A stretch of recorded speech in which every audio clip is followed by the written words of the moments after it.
ദൈവത്തിന് സ്തുതി. ഇന്ന് 2024 ആണ്ട് മാർച്ച് മാസം 24 തീയതി. സിറോ മലബാർ സഭയുടെ ആരാധനാ കലണ്ടർ അനുസരിച്ച് നോമ്പുകാലം 7-ാം ഞായർ. ഇന്നത്തെ വചനഭാഗം. 1-ാം വായന ഉൽപ്പത്തി പുസ്തകം അധ്യായം 49, വാക്യങ്ങൾ 8 മുതൽ 12 വരെയും തുടർന്ന് 22 മുതൽ 26 വരെയും. യൂദായിൽ നിന്ന് ചെങ്കോൽ ഒഴിഞ്ഞു പോവില്ല. യൂദാ, നിന്റെ സഹോദരന്മാർ നിന്നെ പുകഴ്ത്തും, നിന്റെ കൈ ശത്രുക്കളുടെ കഴുത്തിൽ പതിക്കും. നിന്റെ പിതാവിന്റെ പുത്രന്മാർ നിന്റെ മുൻപിൽ കുമ്പിടും. യൂദാ ഒരു സിംഹക്കുട്ടിയാണ്. എന്റെ മകനെ, നീ ഇരയിൽ നിന്നും മടങ്ങിയിരിക്കുന്നു. അവൻ ഒരു സിംഹത്തെപ്പോലെയും സിംഹിയെപ്പോലെയും പതുങ്ങിക്കിടന്നു വിശ്രമിക്കുന്നു. അവനെ ഉണർത്താൻ ആർക്ക് ധൈര്യമുണ്ടാകും? ചെങ്കോല് യൂദായെ വിട്ടുപോകുകയില്ല. അതിന്റെ അവകാശി വന്നു ചേരും വരെ അധികാരദണ്ഡ് അവന്റെ സന്ധികളിൽ നിന്നും നീങ്ങിപ്പോകുകയില്ല. ജനതകൾ അവനെ അനുസരിക്കും. അവൻ തന്റെ കഴുതയെ മുന്തിരിവള്ളിയിലും കഴുതക്കുട്ടിയെ വിശിഷ്ടമായ മുന്തിരിച്ചെടിയിലും കെട്ടിയിടും. തന്റെ ഉടുപ്പ് വീഞ്ഞിലും മേലങ്കി മുന്തിരിച്ചാറിലും കഴുകും. അവന്റെ കണ്ണുകൾ വീഞ്ഞിനേക്കാള് ചെമന്നും പല്ലുകൾ പാലിനേക്കാള് വെളുത്തുമിരിക്കും. നീരുറവയ്ക്കരികെ നിൽക്കുന്ന ഫലസമൃദ്ധമായ വൃക്ഷമാണ് ജോസഫ്. അതിന്റെ ശാഖകൾ മതിലിനു മീതെ പടർന്നു നിൽക്കുന്നു. വില്ലാളികൾ അവനെ കഠിനമായി വേദനിപ്പിച്ചു. അവർ അവനു നേരെ അമ്പെയ്യുകയും അവനെ ഞെരുക്കുകയും ചെയ്തു. എന്നാൽ അവന്റെ വില്ല് ഉറച്ചുനിന്നു. യാക്കോബിന്റെ ശക്തനായ ദൈവം, ഇസ്രായേലിന്റെ പാറയായ ഇടയൻ, തന്റെ കൈകൾ കൊണ്ട് അവന്റെ കൈകളെ ശക്തിപ്പെടുത്തി. നിന്റെ പിതാവിന്റെ ദൈവം നിനക്ക് തുണയായിരിക്കും. സർവശക്തനായ ദൈവം നിന്നെ അനുഗ്രഹിക്കും. മുകളിലുള്ള ആകാശത്തിന്റെയും കീഴിലുള്ള ആഴത്തിന്റെയും ഉദരത്തിന്റെയും മാറിടത്തിന്റെയും അനുഗ്രഹങ്ങൾ നിനക്കുണ്ടാവട്ടെ. നിന്റെ പിതാവിന്റെ അനുഗ്രഹങ്ങൾ നിത്യപർവ്വതങ്ങളുടെ ഔദാര്യത്തെക്കാളും ശാശ്വത ഗിരികളുടെ അനുഗ്രഹങ്ങളെക്കാളും ശക്തങ്ങളാണ്.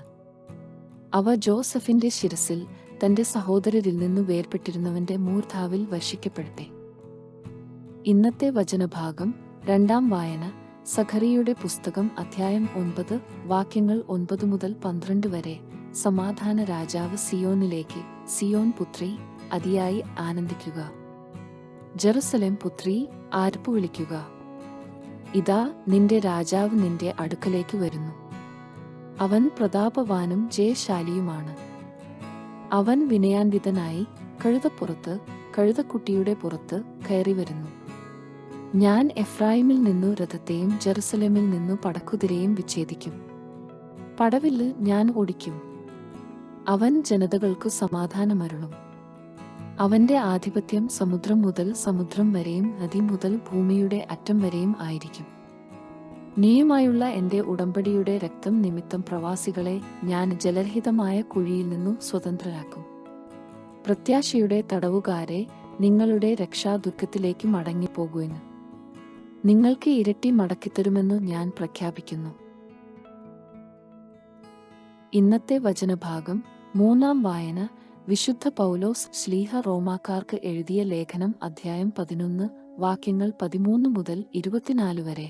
നാം മിശിഹായാകുന്ന ഒലിവിൽ ഒട്ടിച്ചേർക്കപ്പെട്ടവർ വിജാതീയരായ നിങ്ങളോട് ഞാൻ പറയുകയാണ്.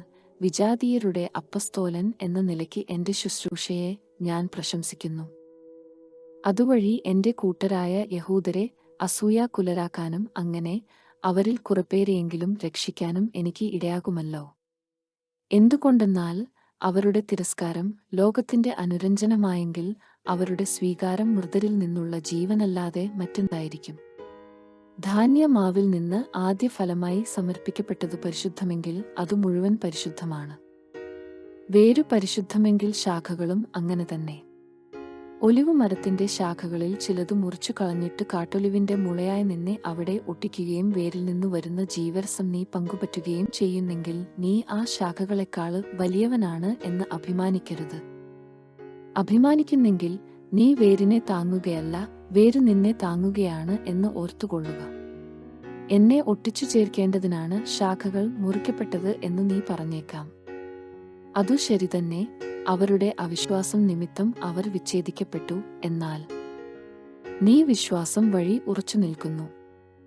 ആകയാൽ അഹങ്കാരം വെടിഞ്ഞ് ഭയത്തോടെ വർത്തിക്കുക. എന്തെന്നാൽ സ്വാഭാവിക ശാഖകളോട് ദൈവം ദാക്ഷിണ്യം കാണിക്കാത്ത നിലയ്ക്ക് നിന്നോടും കാണിക്കുകയില്ല. അതുകൊണ്ട് ദൈവത്തിന്റെ കാരുണ്യവും കാഠിന്യവും നിന്റെ ശ്രദ്ധയിലേക്കട്ടെ. വീണവനോട് കാഠിന്യവും ദൈവത്തിന്റെ കൃപയിൽ നിലനിന്നാൽ നിന്നോട് കാരുണ്യവും അവിടുന്ന് കാണിക്കും. അല്ലെങ്കിൽ നീയും മുറിച്ചു നീക്കപ്പെടും. തങ്ങളുടെ അവിശ്വാസത്തിൽ തുടരാത്ത പക്ഷം അവരും ഒട്ടിച്ചു ചേർക്കപ്പെടും. അവരെ വീണ്ടും ഒട്ടിച്ചു ചേർക്കാന് ദൈവത്തിന് കഴിയും. വനത്തിലെ ഒലിവു മരത്തിൽ നിന്നു നീ മുറിച്ചെടുക്കപ്പെട്ടു. കൃഷിസ്ഥലത്തെ നല്ല ഒലിവിന്മേൽ പ്രകൃതി സഹജമല്ലാത്ത വിധം ഒട്ടിക്കപ്പെടുകയും ചെയ്തു. അങ്ങനെയെങ്കിൽ ഈ സ്വാഭാവിക ശാഖകൾ അവയുടെ തായ്തണ്ടിൽ വീണ്ടും ഒട്ടിക്കപ്പെടുക എത്രയോ യുക്തം. ഇന്നത്തെ സുവിശേഷം വിശുദ്ധ മത്തായി എഴുതിയ നമ്മുടെ കർത്താവീശോമിശിഹായുടെ പരിശുദ്ധ സുവിശേഷം, അധ്യായം 21, വാക്യങ്ങൾ 1 മുതൽ 17 വരെ. മിശിഹായുടെ രാജകീയ ജെറുസലേം പ്രവേശനവും ദൈവാലയ ശുദ്ധീകരണവും. അവർ ജെറുസലേമിനെ സമീപിക്കവേ ഒലിവു മലക്കരികെയുള്ള ബത്ഫഗയിലെത്തി. അപ്പോൾ യേശു തന്റെ 2 ശിഷ്യന്മാരെ ഇപ്രകാരം നിർദ്ദേശിച്ചേച്ചു: എതിരെ കാണുന്ന ഗ്രാമത്തിലേക്ക് പോകുവിൻ. അവിടെ ഒരു കഴുതയും അടുത്ത് അതിന്റെ കുട്ടിയെയും കെട്ടിയിരിക്കുന്നത് ഉടനെ നിങ്ങൾ കാണും. അവയെ അഴിച്ച് എന്റെ അടുക്കൽ കൊണ്ടുവരുക. ആരെങ്കിലും നിങ്ങളോട് എന്തെങ്കിലും ചോദിച്ചാൽ, കർത്താവിന് അവയെക്കൊണ്ട് ആവശ്യമുണ്ടെന്ന് പറയുക. അവൻ ഉടനെ തന്നെ അവയെ വിട്ടുതരും. പ്രവാചകന് വഴി പറയപ്പെട്ട വചനം പൂർത്തിയാകാനാണ് ഇത് സംഭവിച്ചത്. സിയോൻ പുത്രിയോട് പറയുക, ഇതാ നിന്റെ രാജാവ് വിനയാൻവിതനായി കഴുതയുടെയും കഴുതക്കുട്ടിയുടെയും പുറത്ത് നിന്റെ അടുത്തേക്ക് വരുന്നു.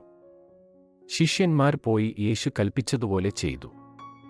അവർ കഴുതയും കഴുതക്കുട്ടിയെയും കൊണ്ടുവന്ന് അവയുടെ മേൽ വസ്ത്രങ്ങൾ വിരിച്ചു. അവൻ കയറി ഇരുന്നു. ജനക്കൂട്ടത്തിൽ വളരെ പേര് വഴിയിൽ തങ്ങളുടെ വസ്ത്രങ്ങൾ വിരിച്ചു. മറ്റു ചിലരാകട്ടെ വൃക്ഷങ്ങളിൽ നിന്നു ചില്ലകൾ മുറിച്ച് വഴിയിൽ നിരത്തി. യേശുവിനു മുമ്പിലും പിമ്പിലും നടന്നിരുന്ന ജനങ്ങൾ ആർത്തു വിളിച്ചു, ദാവീദിന്റെ പുത്രന് ഹോസാന! കർത്താവിന്റെ നാമത്തിൽ വരുന്നവൻ അനുഗ്രഹീതൻ! ഉന്നതങ്ങളിൽ ഹോസാന! അവൻ ജെറുസലേമിൽ പ്രവേശിച്ചപ്പോൾ നഗരം മുഴുവൻ ഇളകിവശായി. ആരാണിവൻ എന്നു ചോദിച്ചു. ജനക്കൂട്ടം പറഞ്ഞു, ഇവൻ ഗലീലയിലെ നസറത്തിൽ നിന്നുള്ള പ്രവാചകനായ യേശുവാണ്. യേശു ദേവാലയത്തിൽ പ്രവേശിച്ച് അവിടെ ക്രയവിക്രയം ചെയ്തുകൊണ്ടിരുന്നവരെ എല്ലാം പുറത്താക്കി. നാണയമാറ്റക്കാരുടെ മേശകളും പ്രാവു വിൽപ്പനക്കാരുടെ ഇരിപ്പിടങ്ങളും അവൻ തട്ടിമറിച്ചിട്ടു.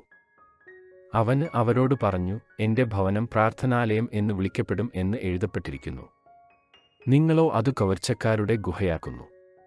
അന്ധന്മാരും മുടന്തന്മാരും ദേവാലയത്തിൽ അവന്റെ അടുത്തെത്തി. അവന് അവരെ സുഖപ്പെടുത്തി.